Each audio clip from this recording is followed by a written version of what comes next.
क्या खेल हो सकता है। जावेद, बहुत बहुत शुक्रिया तस्वीरें लाइव हम तक पहुंचाने के लिए। तो किसी भी वक्त अरविंद केजरीवाल जेल से बाहर निकल सकते हैं, लेकिन जश्न का माहौल ऐसा जैसे अरविंद केजरीवाल बरी हो गए हैं, लेकिन बार बार बीजेपी की तरफ से कहा जा रहा है कि वो बेल पर सशर्त यानी शर्तों के साथ रिहा हुए हैं। हर्षवर्धन जी, कोई खेल हरियाणा चुनावों में होता हुआ आपको दिख रहा है?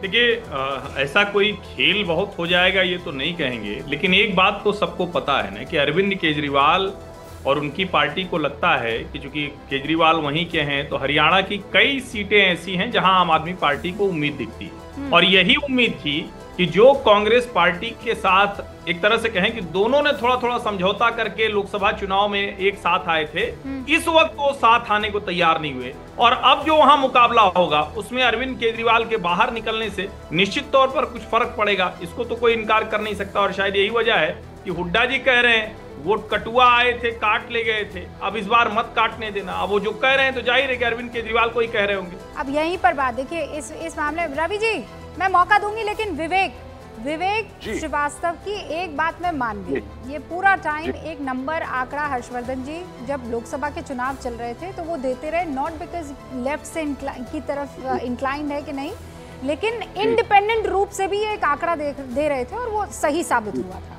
तो अगर मैं आपसे इंडिपेंडेंटली अभी अगर इस बारे में पूछूं कि हरियाणा में आम आदमी पार्टी नुकसान किसे पहुंचाएगी और फायदा किसे? देखिए, सबसे पहली चीज जो कोई नहीं समझ पा रहा है वो ये है कि ये जो जश्न आज आप देख रही हैं, ये 4.5 महीने बाद 5 महीने बाद दिल्ली के चुनाव की तैयारी का जश्न। फरवरी के अंदर दिल्ली का चुनाव है, तो हरियाणा में इतना स्टेक नहीं है आम आदमी पार्टी का। और आम आदमी पार्टी के एक खास बात और मैं आपको बता दूं, Arvind starts preparing his candidates 1 year before the election। 1 साल पहले कैंडिडेट्स का चयन भी करते हैं और तैयारी भी करवाते हैं, चाहे कॉर्पोरेशन चुनाव हो, चाहे तीनों जो विधानसभा के चुनाव हो। तो ये जो आप देख रही हैं, इसमें असल में सबसे बड़ा स्ट्रॉन्ग फैक्टर तो फिर से दिल्ली पे आएगा। और जहां तक हरियाणा की बात है, हर्षवर्धन जी ठीक है, एंसेस्ट्रली बिलोंग करते हैं अरविंद केजरीवाल सिवानी से। सिवानी हिसार के बॉर्डरिंग में छोटी सी तहसील है, तो वो एरिया जो है 2, 3, 4 सीटें जो है that will definitely be affected. उससे ज्यादा इफेक्ट हरियाणा के चुनाव में इनके पास अभी वहां पे कैडर नहीं है और उस तरह के कैंडिडेट्स जिनका उतना वर्चस्व हो। बहुत एक्टिव लोग हैं सबके साथ। हर्षवर्धन जी, आप भी ये बात समझते हैं, रवि जी भी समझते हैं, और बस जफर इस्लाम साहब एक बात मैं चारों से ये सवाल मैं सबके सामने छोड़ रही हूँ, फिर हर्षवर्धन जी आप ही से शुरू करूंगी, लेकिन सवाल सुन लीजिए बस। मेरा सवाल ये है कि वो राशिद इंजीनियर हो वहाँ पर कश्मीर में, कि यहाँ पर अरविंद केजरीवाल, देखिए I am just talking about the situation, हाँ, दोनों शख्स की बात नहीं कर रही हूँ मैं, सिचुएशन की बात कर रही हूँ। इन सोशल मीडिया पर बड़ा ये चर्चा चल रही है कि इन दोनों को रिहा किया गया है, इसके पीछे कोई हिडन एजेंडा है। हर्षवर्धन जी? नहीं, बिल्कुल ये आरोप लग रहा है कि भारतीय जनता पार्टी ने एक तरह से कहें तो विशेष करके जैसे अब अरविंद केजरीवाल का मसला है, तो आप सोचिए समझौता क्यों नहीं हुआ। मतलब अभी जमानत हो गई, अब हम लोग ये जानते हैं कि सब न्यायालय कर रहा है, तो हम न्यायालय पर कोई सवाल नहीं खड़ा कर सकते, लेकिन ये दिख रहा है कि ठीक चुनाव के पहले अरविंद केजरीवाल छूट जाते हैं और कांग्रेस के साथ समझौता नहीं करते हैं।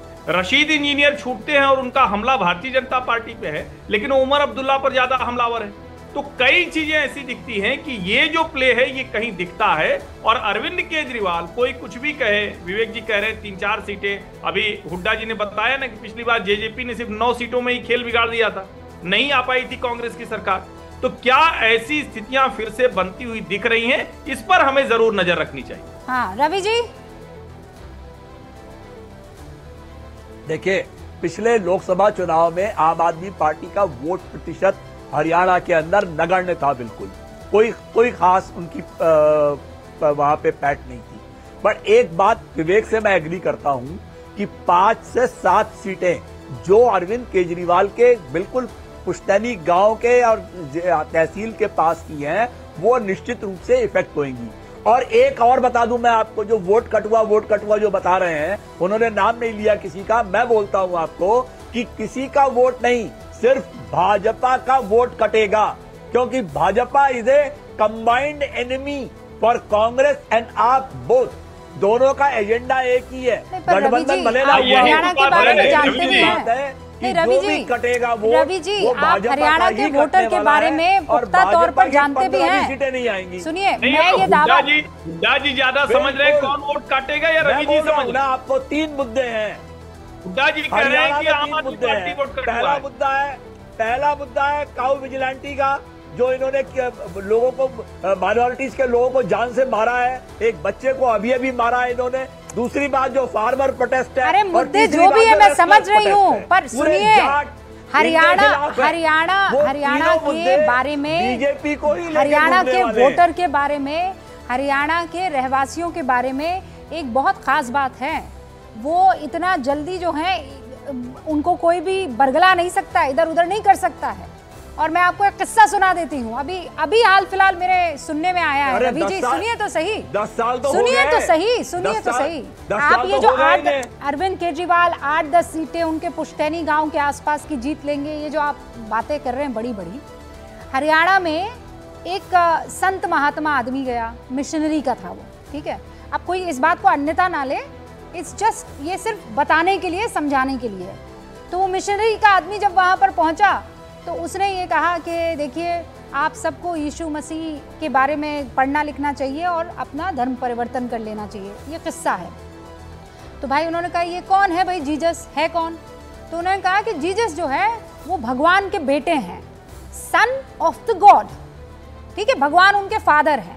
तो वहाँ बैठे हरियाणा के एक ताऊ ने कहा कि देखो ऐसा है, जब तक बाप जिंदा है हरियाणा में बेटे को कोई ना पूछता। बात यहाँ खत्म हो गई।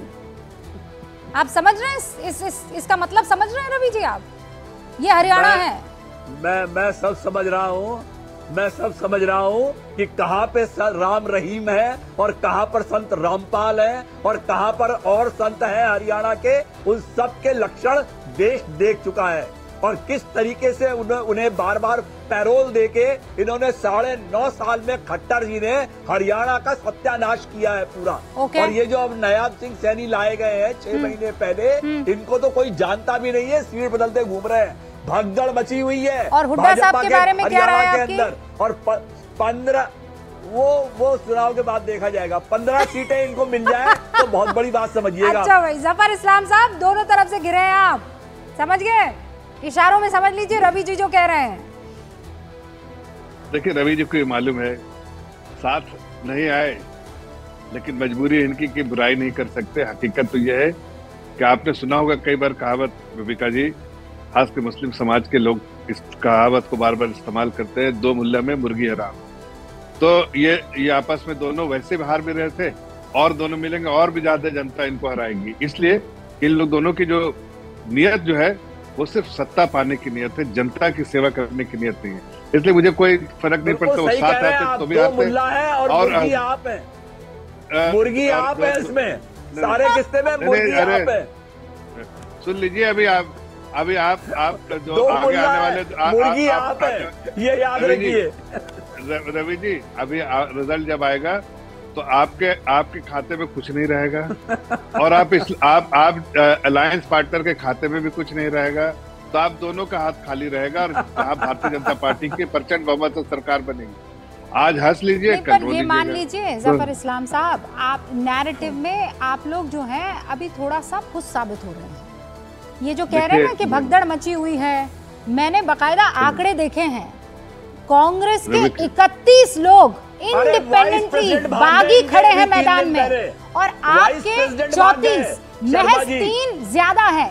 लेकिन माहौल क्या बनाया जा रहा है कि बीजेपी के बागी उतर गए हैं मैदान में। न्यूज़ 18 इंडिया चौपाल, एक ऐसा मंच जहां जब जब बात निकलेगी तो सिर्फ दूर तक नहीं बल्कि दुनिया के कोने कोने में जाएगी, क्योंकि इस बार बात होगी भारत के वैश्विक महाशक्ति बनने के लक्ष्य पर। सरकार, समाज, सेलिब्रिटी और स्पोर्ट्स स्टार्स के साथ न्यूज़ 18 इंडिया चौपाल देखिए सिर्फ न्यूज़ 18 इंडिया पर।